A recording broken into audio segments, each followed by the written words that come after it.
ชีพทำนาหาป่าอยู่ตามสายทานว่าจะน้อมอ่อนหวานได้ฟังสถานดวงแดง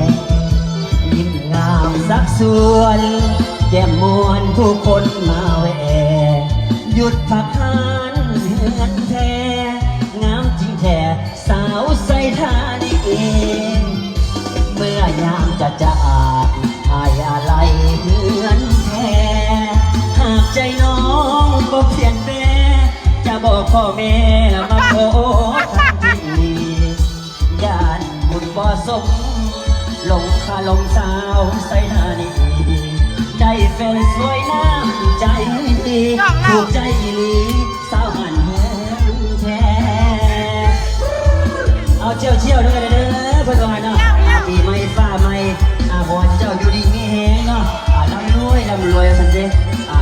บุญเล่นเอากับทีมงานไก่ฟ้าจับฟ้าลาไปแล้วกันพี่น้องเอ้ยเอาเชี่ยวกันเด้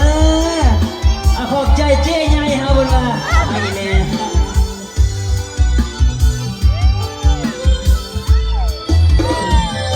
อาชีพทำนาหาป่าอยู่ตามสายทานว่าจะน้องอ่อนหวานได้ฟังสถานดวงแดดยิ้มงามสักส่วนเดี่ยมมวลผู้คนมาแวหยุดพักหานเงินแท้งามจริงแค่สาวใส่ท่านี้เองเมื่อยามจะจากอายอะไรเงินแท้หากใจน้องบอกเพียนแพ้จะบอกพ่อแม่